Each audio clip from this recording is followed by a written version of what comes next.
నూలులో శతాబ్దాల గౌరవం, పట్టు పరంపరకు ప్రతీక, సంప్రదాయానికి శాశ్వత చిరునామా సఖీ. సుమన్ టీవీ ప్రేక్షకులకు నమస్కారం. తెలుగు నూతన సంవత్సరం ఉగాది 19న జరుపుకోవాలా లేదా 20న జరుపుకోవాలా, ఈ సందిగ్ధం ఉంది. అలాగే ఆ రోజు పాటించాల్సిన పద్ధతులు ఏంటి, అలాగే చూసుకుంటే గనక ఏ వస్తువులు ఖచ్చితంగా ఆ రోజు ఇంటికి తీసుకురావచ్చు, ఏ వస్తువులు తీసుకొని రాకూడదు, అలాగే ఇంటిని ఏ సమయంలో ఏ విధంగా ఎలా శుభ్రపరచుకోవాలి, ఈ వివరణ అంతా కూడా తెలియజేయడానికి ప్రస్తుతం మనతో పాటు ఉన్నారు సంకల్ప మందిర్ నిర్వాహకులు, ప్రముఖ జ్యోతిష్యులు బ్రహ్మశ్రీ నందిపట్ల శ్రీహరి శర్మ గురువు గారు.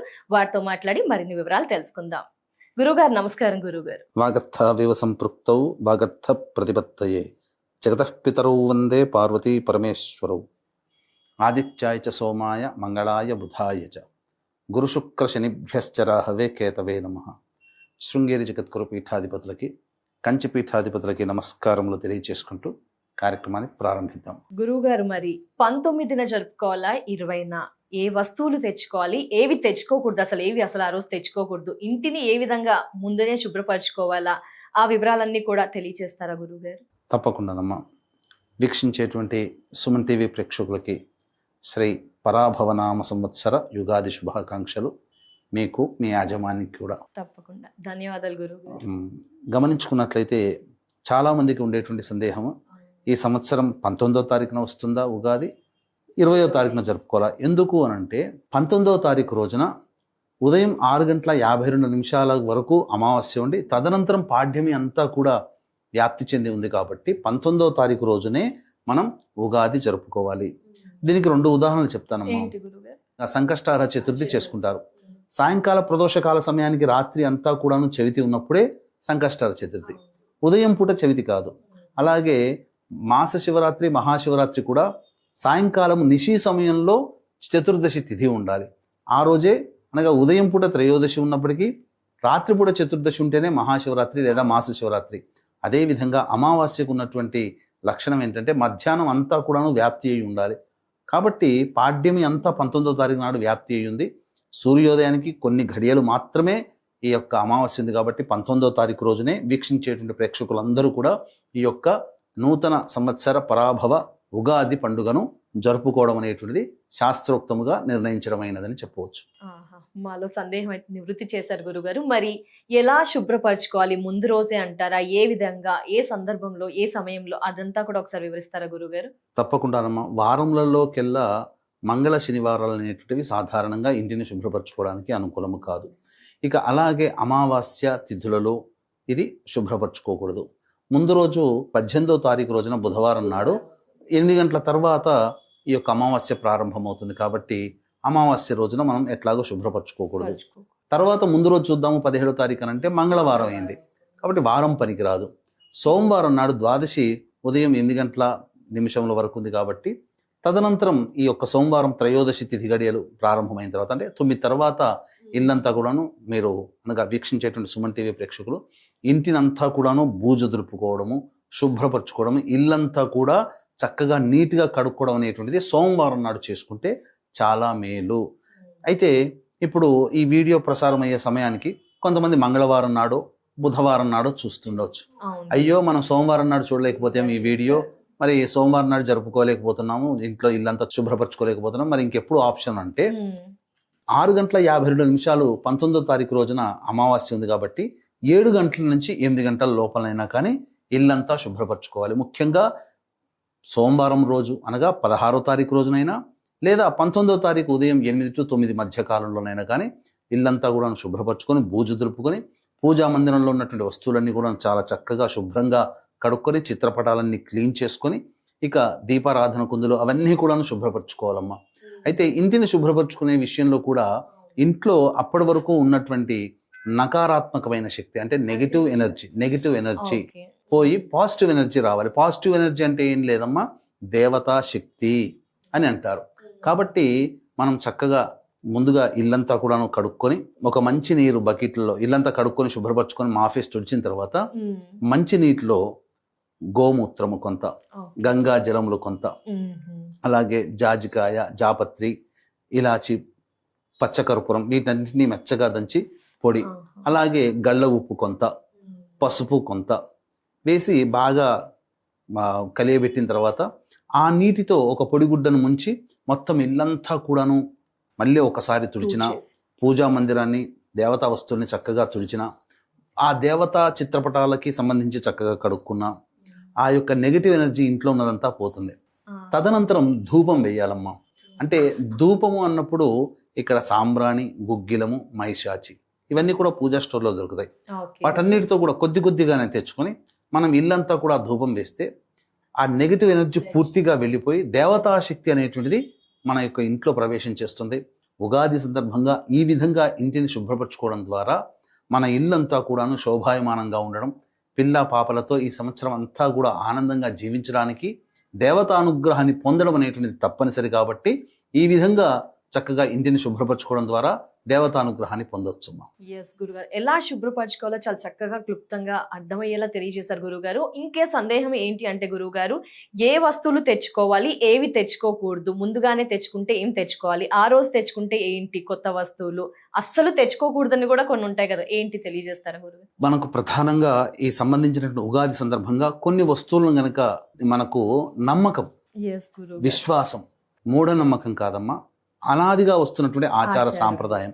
కాబట్టి కొన్ని వస్తువుల్ని తీసుకురావడం వల్ల ఆ సంవత్సరం అంతా కూడా శోభాయమానంగా ఉంటాము. కొన్ని వస్తువుల్ని తీసుకురాకపోవడం వల్ల మనకి ఇప్పటి వరకు జరిగినటువంటి నష్టం ఏదందో ఈ సంవత్సరంలో అది జరగకుండా ఉండాలని భావించి కొన్ని వస్తువులు తీసుకోవచ్చు, కొన్ని వస్తువులు తీసుకురాకూడదని మనకు శాస్త్రం ప్రకారం చెప్పబడింది. వీక్షించేటువంటి ప్రేక్షకులు కూడా గమనించాల్సినటువంటిది, ఈ యొక్క పరాభవనామ సంవత్సరం అంతా కూడా అందరికీ మంచి ఎక్కువగా జరగాలి, చెడు తక్కువగా జరగాలి అనుకుంటే నవగ్రహాల యొక్క అనుగ్రహం కావాలి. కాబట్టి ఇట్టి నవగ్రహాల యొక్క అనుగ్రహం కోసం మన పీఠమాధ్వర్యంలో ఏప్రిల్ 1వ తారీఖు చైత్ర పౌర్ణమి సందర్భంగా అత్యంత శీఘ్ర ఫలితాన్నిచ్చే హస్త నక్షత్రము ఉన్నప్పుడు సాయంకాలం 6 గంటలకి సర్వదోష నివారణ పూజలు హోమాలలో భాగంగా నవగ్రహ పాశుపత హోమము, ఆరోగ్యం కోసం మృత్యుంజయం, అలాగే సర్వకార్య జయసిద్ధికి సుదర్శన హోమము, రుద్రహోమము, విద్య, వివాహ, ఉద్యోగ, దాంపత్య, వ్యాపార అభివృద్ధికి సంబంధించి లక్ష్మీ మూలమంత్ర సంపుటిత లక్ష్మీ సూక్త హోమాన్ని జరిపించి శక్తిపాతము చేసినటువంటి కరుంగలి మాల ఇవ్వడం జరుగుతుంది. అవకాశం ఉన్నటువంటి వాళ్ళు ఈ యొక్క స్క్రీన్పై కనిపిస్తున్న నెంబర్కి కాంటాక్ట్ చేసి మీ గోత్రనామాలు నమోదు చేసుకోవచ్చు. ఏప్రిల్ 1వ తారీఖు మధ్యాహ్నం 3 గంటల లోపల మీరు ఈ యొక్క కార్యక్రమంలో గోత్రనామాలు నమోదు చేసుకోవచ్చు. ఇక ప్రధానంగా మనం గమనించుకున్నట్లయితే ఉదయం 9 to 10 శుక్రహోర ఉంటుందమ్మా. ఇది చాలా విశేషం. పైగా 9:37 వరకు కూడాను మేషలగ్నం ఉండడం, తదనంతరం వృషభ లగ్నం ప్రారంభం అవ్వడం. ఈ కారణం చేత 9:40 నుంచి ఉదయం 10 లోపల ఇప్పుడు చెప్పుకోబోయేటువంటి వస్తువులు ఏవైతే ఉన్నాయో అవి మ్యాక్సిమం సంపాదించుకోవచ్చు. అంటే ఆ జనరల్ స్టోర్ నుంచి గళ్ళ ఉప్పు ప్యాకెట్, పసుపు కొంతైన ప్యాకెట్, అలాగే దక్షిణావృత శంఖము, గోమతి చక్రాలు, లక్ష్మీ గవ్వలు ఇవన్నీ కూడాను పూజా స్టోర్లో దొరుకుతాయమ్మా. ఇవన్నీ కూడా మనం ఆ రోజు తీసుకురావచ్చు. అలాగే శుభ్రమైనటువంటి ఏదైనా ఒక దేవతా వస్త్రములు కూడా దేవతా పూజకి సంబంధించి కొనుగోలు చేయడం చాలా మంచిదని చెప్పవచ్చు. అలాగే ఇల్లంతా కూడాను సుగంధ పరిమళంగా ఉండడానికి అవసరమయ్యే ధూప్ స్టిక్స్ ఉంటాయి కదా, ఆ ధూప్ స్టిక్స్ కూడా గోమయంతో చేసినటువంటివి కూడా ఈ సమయంలో కొనుగోలు చేయాలి. ఇక తదనంతరం కొనుగోలు చేయకూడనటువంటి వస్తువులు ఏవైతే ఉన్నాయో ముఖ్యంగా పింగాణి పాత్రలు, గాజు పాత్రలు, అలాగే సీసంతో కూడుకున్నటువంటివి, ఇనుప సంబంధమైనటువంటి కత్తెరలు కానీ ఇవి తీసుకురాకూడదు. తీసుకొచ్చే వస్తువుల్లో మరీ ముఖ్యమైనటువంటిది చీపురు కట్ట తెచ్చుకోవాలమ్మా. తర్వాత ఈ సంబంధించినటువంటి వస్తువులు కొన్ని తీసుకురావడం, అలాగే మన చేతి మించి కూడాను ఎవరికి కూడా చీపురు కట్ట మనం కొనివ్వకూడదు. అలాగే నూనె సంబంధమైన వస్తువులు కూడా ఇంటికి తీసుకురాకూడదు, ఎవరికి కూడా దానము ఇవ్వకూడదు. ఇది ప్రధానంగా సంబంధించినటువంటిది. ఇక ఈ వస్తువులు చెప్పిన వస్తువులు తెచ్చుకోవడం, తీసుకురాకూడని వస్తువుల్ని తీసుకురాకుండా ఉండడం మంచిది. చాలా మంది కొత్తవి సామాన్లు కొనుక్కోవాలని ఆడవాళ్ళు ముఖ్యంగా పిన్నులు కొనుక్కుంటుంటారు, అట్లాగే క్లిప్పు లాంటివన్నీ, అవన్నీ ఇనుము సంబంధించినవే కదమ్మా. ఇంకోటి ఏంటంటే సెంటిమెంట్ ప్రకారం చాలా మంది ఈ మధ్య ప్రతి పండగకి వాహనాలు కొనుక్కుంటున్నారు. కొత్త పండగ మనం వాహనం తెచ్చుకుందామని చెప్పి పోతారు, ఉగాది కదా అని చెప్పి. కానీ వాహనం కూడా ఇనుము సంబంధమైంది కదా, అటువంటిది మనం ఇంటికి తీసుకురాకూడదు. ఇది గమనించాల్సినటువంటిది. ఇక ఆ రోజంతా కూడాను ప్రతి మానవుడు కూడా, అంటే ఈ యొక్క సాంప్రదాయాన్ని ఆచరించే ప్రతి మానవుడు కూడా జాతి, కుల, మత విచక్షణ అనేది ఏదీ లేకుండా అందరూ శుభ్రమైనటువంటి వస్త్రములు ధరించాలి. నలుపు రంగు వస్త్రములు ధరించకూడదు. ఇది గమనించాల్సినటువంటిది. ఇక తలంటు స్నానం అనేటువంటిది ఈ రోజున ఖచ్చితంగా చేయాలి. అది కూడా ఉదయం 7 తర్వాత మాత్రమే చేయాలమ్మా. ఎందుకనంటే 6:52 వరకు అమావాస్య ఉంది కాబట్టి అమావాస్య ఘడియల్లో మనం ఈ యొక్క ఉగాది సందర్భంగా మనం చేయకూడదు. మరి సూర్యోదయం అవుతుంది కదా అని అంటారు. మరి ఈ లోపలంతా అమావాస్య ఉన్నప్పుడు ఆ పండగ ప్రకారం మనం ప్రిపేర్ అవ్వడం అనేటువంటిది శాస్త్ర సమ్మతం కాదు. కాబట్టి ఈ యొక్క పాడ్యమి గడియలు ప్రవేశించిన తరువాత తైలాభ్యంగన స్నానం అనేటువంటిది ఆచరించాలి. ఇక ప్రధానంగా ఈ యొక్క పండుగ రోజున నింబకుసుమ భక్షణం అంటే ఉగాది పచ్చడి అనేటువంటిది భుజించాలి. అవకాశం ఉంటే 11:15 నుంచి 12 గంటల లోపల ఉగాది పచ్చడి అనేటువంటిది భుజించాలి. కారణం ఏంటంటే అప్పుడు సమయంలో మనకు చంద్రహోర ఉండడం, అలాగే మిథున లగ్నం అవ్వడం, లగ్నంలో గురుడు శుభకరుడైనటువంటి గురుడు ఉండడం ఇత్యాది కారణాల చేత ఆ సమయం ఏదైతే ఉంటుందో ఆ సమయంలో భుజించడం వల్ల నవగ్రహాల యొక్క అనుగ్రహం మనకు కలుగుతుంది. కారణం ఏంటంటే ఈ సంబంధించినటువంటి ఈ వసంత ఋతువులో ప్రారంభమయ్యేది మొదటి రోజు కాబట్టి మనకు ఆరోగ్యంగా ఉండాలి. మన శరీరము ఈ రోజున తీసుకునేటువంటిది షడ్రుచులు ఏవైతే ఉన్నాయో ఆ షడ్రుచులను తీసుకోవడం ద్వారా మన శరీరంలో వాత పిత్త కఫం అనేటువంటి దోషాలు తొలగిపోయి మన శరీరం బ్యాలెన్స్ అవుతుంది. ఈ దోషాలు ఉండడం అనేటువంటిది ఏది తక్కువైనా ఏది ఎక్కువయ్యాయంటే మిగతా తక్కువైనట్టే కదా. ఈ తక్కువైన సందర్భంగా కొన్ని రోగములు వస్తాయి. ముఖ్యంగా తీపి బాగా తిన్నాం అనుకోండి మధుమేహం వస్తుంది, కారం ఎక్కువగా తింటే బీపీ వస్తుంది, ఇలాగే పులుపు ఎక్కువగా తింటుంటే శరీరము చెడిపోతుంది. ఇలా ఈ షడ్రుచుల్ని బ్యాలెన్స్ చేసుకుంటూ ఉగాది పచ్చడి భుజిస్తూ ఈ యొక్క త్రిదోషాలని మనం అదుపులో పెట్టుకున్నట్లయితే మానవుడు 120 సంవత్సరాలు ఆరోగ్యంగా బతకగలుగుతాడు. ఇందులో ఉన్నది కాబట్టి ఈ విధంగా మన యొక్క త్రిదోషాలని బ్యాలెన్స్ చేసుకుంటూ ముందడుగు వేయాలమ్మా. ఇక ఈ విధంగా ప్రధానంగా చేయాల్సినటువంటిది ఈ రోజున తల్లిదండ్రుల ఆశీర్వచనం, పెద్దల ఆశీర్వచనం తీసుకోవాలి. అలాగే దేవాలయాల సందర్శనం సాయంకాలం పూట చేయాలి. ముఖ్యంగా ఈ రోజున ఎవరైతే పార్వతీ పరమేశ్వరులకి ధవనముతో కనుక అర్చన చేయిస్తే ఆ పార్వతీ పరమేశ్వరుల అనుగ్రహం సంపూర్ణంగా సంవత్సరం పాటు ఉంటుందని చెప్పవచ్చు. అవునమ్మా, ధవనంతో చేయాలమ్మా. చాలా ఇష్టం.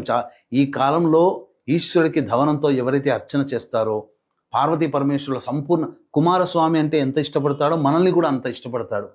అంతేకాకుండా ఇంకా వృద్ధాలయాలకి వృద్ధాశ్రమాలకి చేరుకొని అక్కడ పెద్దలకు అందరికీ కూడాను పండ్లు తినే పదార్థాలు పంచడం, అనాథలకి వీలైతే ఈ రోజున అన్నదానం చేయడం, ఎవరైనా కానీ అలాగే బ్రాహ్మణి పిలిపించి చక్కగా బట్టలు పెట్టి స్వయం పాకదానం ఇవ్వడం, లేదా ముఖ్యంగా ఆ రోజున పంచాంగ శ్రవణం ఖచ్చితంగా వినడం అనేటువంటివన్నీ కూడాను చేయాలమ్మా. ఈ విధంగా చేసినట్లయితే సంపూర్ణంగా దేవతానుగ్రహాన్ని పొందుతాం. అంతేకాకుండా ఎవరితో కూడా గొడవ పెట్టుకోకూడదు. అందరితో ప్రశాంతంగా ప్రేమ ఆప్యాయతతో ఉండాలి. పిల్ల పాపలతో ఆనందంగా గడపాలి. అంతే తప్ప ఎలా పడితే ఈ రోజున అలా ఉండకూడదమ్మా. ఈ రోజున ఉండేటువంటిది ఏదైతే ఉంటుందో సంవత్సరం అంతా కూడా దాన్ని మనం పొందుతామని చెప్పవచ్చు. అంతేకాకుండా దేవతానుగ్రహం ప్రతి మనిషి కూడాను పొందాలి. 12 రాశుల్లో జన్మించినటువంటి వారికి కూడా గురువు అనుకూలంగా లేడు. ఈ కారణం చేత కొన్ని అప్ అండ్ డౌన్స్ అనేటువంటి జీవితంలో ఉంటాయి. దీన్ని దృష్టిలో పెట్టుకుని ఈ సంవత్సరం అంతా నవగ్రహాల యొక్క అనుగ్రహం ఉండి అందరికీ మంచి జరగాలనే ఉద్దేశంతో మన పీఠం ఆధ్వర్యంలో జరిగే ఏప్రిల్ 1వ తారీఖు రోజున జరిగే సర్వదోష నివారణ పూజల్లో గోత్రనామాదులు నమోదు చేసుకోవడం ద్వారా సర్వదోష నివారణ అనేటువంటిది జరుగుతుంది. వాళ్ళకందరికీ కూడా దేవతానుగ్రహం ఉంటుందని చెప్పడంలో ఏమాత్రం సందేహం లేదు. ధన్యవాదాలు గురువు గారు. ఉగాదిని ఏ విధంగా చేసుకోవాలి, ఏమి తెచ్చుకోవాలి, 19న 20న ఒక క్లారిటీ ఇచ్చారు గురువు గారు. ధన్యవాదాలు. నమస్కారం. సర్వం శ్రీ ఉమామహేశ్వర పర బ్రహ్మార్పణమస్తు.